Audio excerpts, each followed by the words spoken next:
नमस्कार मित्रहो, स्वागत आहे तुमचं आपल्या पॉडकास्टच्या एका नवीन आणि अत्यंत महत्त्वाच्या एपिसोडमध्ये. आजचा विषय थोडा वेगळा आहे.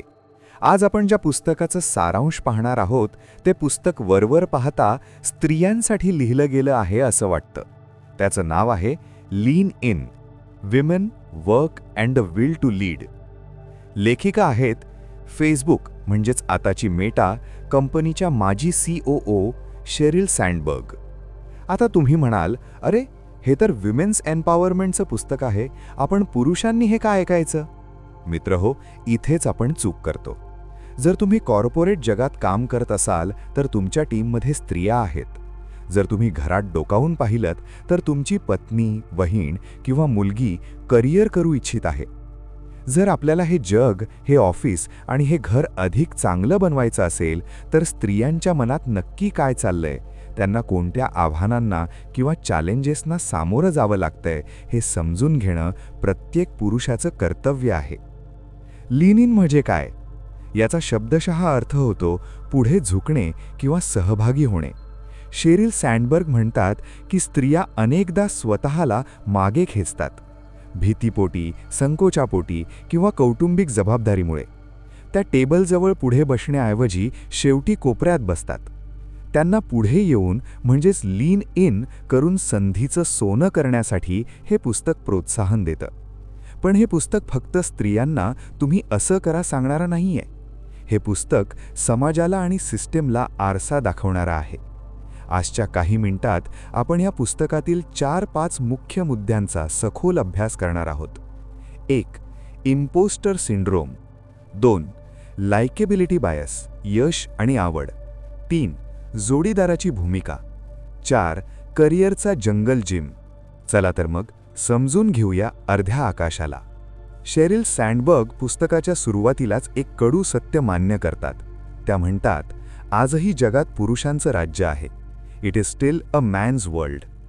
मोठमोठ्या कंपन्यांचे CEO बघा किंवा देशांचे पंतप्रधान बघा, टक्केवारी अजूनही खूप कमी आहे.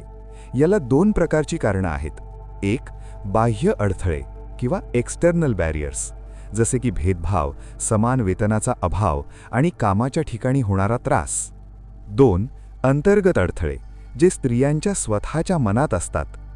शेरिल म्हणतात की आपण बाह्य अडथळे एका रात्री दूर करू शकत नाही, पण अंतर्गत अडथळे दूर करणं आपल्या हातात आहे. यातील सर्वात मोठा राक्षस म्हणजे आत्मविश्वासाचा अभाव. तुम्ही कधी पाहिलंय का, जर एखाद्या पुरुषाला नोकरीची जाहिरात दिसली आणि त्यातील 60% निकष तो पूर्ण करत असेल तर तो बिनधास्त अप्लाय करतो. त्याला वाटतं उरलेलं 40% मी शिकून घेईन. पण स्त्री, जोपर्यंत ती 100% निकष पूर्ण करत नाही तोपर्यंत ती अप्लाय सुद्धा करत नाही. का? कारण तिला वाटतं मी यासाठी लायक नाही. याला मानसशास्त्रात इम्पोस्टर सिंड्रोम असं म्हणतात. अनेक यशस्वी स्त्रियांना, अगदी शेरिल सँडबर्ग यांना सुद्धा अनेकदा वाटतं की त्यांचं यश हे त्यांच्या मेहनतीमुळे नाही तर नशिबामुळे मिळालंय.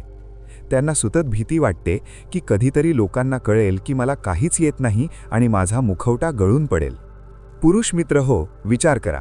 जेव्हा एखादं यश मिळतं तेव्हा आपण म्हणतो मी भारी काम केलं म्हणून यश मिळालं.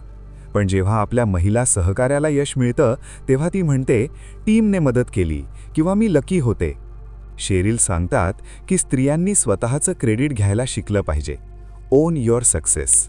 आणि आपण पुरुषांनी, आपण त्यांना हे क्रेडिट घ्यायला प्रोत्साहन दिलं पाहिजे. जेव्हा एखादी स्त्री मीटिंगमध्ये शांत बसते तेव्हा तिला बोलतं करणं हे एका चांगल्या लीडरचं लक्षण आहे. पुस्तकातला एक खूप प्रसिद्ध किस्सा आहे. शेरिल सँडबर्ग एकदा एका मोठ्या मीटिंगसाठी गेल्या होत्या. तिथे काही सिनियर अधिकारी आले होते.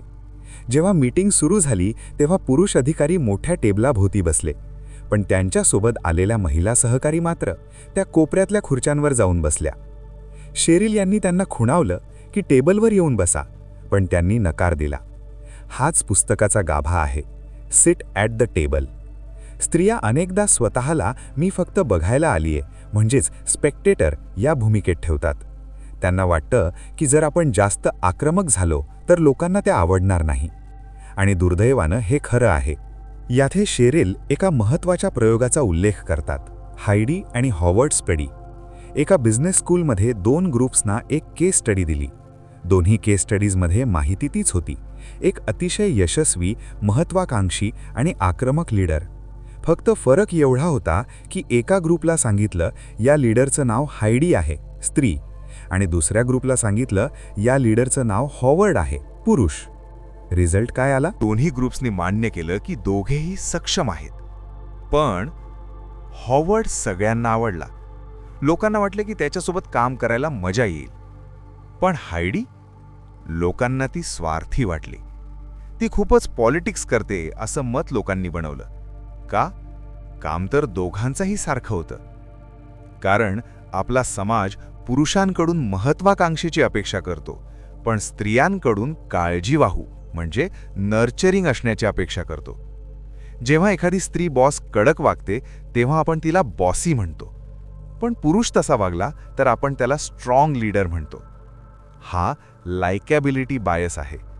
या पॉडकास्टच्या माध्यमातून मी सर्व पुरुष श्रोत्यांना विनंती करेन की पुढच्या वेळी जेव्हा तुम्ही तुमच्या महिला बॉसवर किंवा कलीगवर टीका कराल तेव्हा स्वतःला विचारा, जर ती पुरुष असती तर मी हेच मत बनवलं असतं का? आता आपण ऑफिसमधून निघून थेट घराच्या किचनमध्ये येऊया. शेरिल सँडबर्ग एक वाक्य म्हणतात जे मला खूप महत्त्वाचं वाटतं. The most important career choice Yule make is who you marry. म्हणजे तुम्ही कोणाशी लग्न करता हा तुमच्या करिअरमधला सर्वात महत्त्वाचा निर्णय असतो. का? कारण आजही घरकाम आणि मुलांचे संगोपन ही प्रामुख्याने स्त्रियांची जबाबदारी मानली जाते. स्त्री कितीही मोठी अधिकारी असू दे, घरी आल्यावर स्वयंपाक तिनेच करावा अशी अपेक्षा समाज करतो. याला डबल बर्डन म्हणजे दुहेरी ओझं म्हणतात. शेरिल म्हणतात, जर स्त्रियांना ऑफिसमध्ये लीन इन करायचं असेल तर पुरुषांनी घरात लीन इन करणं गरजेचं आहे. Make your partner a real partner. खरा जोडीदार तोच जो 50-50 जबाबदारी उचलतो. आणि इथे 50-50 म्हणजे काय? मी तुला मदत करतो असं म्हणणं नाही. मदत करणे म्हणजे ती जबाबदारी तिचीच आहे आणि तुम्ही उपकार करताय. नाही, ती जबाबदारी आपली आहे. अनेकदा आपण बघतो बाबा रविवारी मुलांना पार्कमध्ये घेऊन जातात, तेव्हा लोक म्हणतात, अरे वाह, किती छान बाबा आहेत, ते बेबी सिटिंग करत आहेत.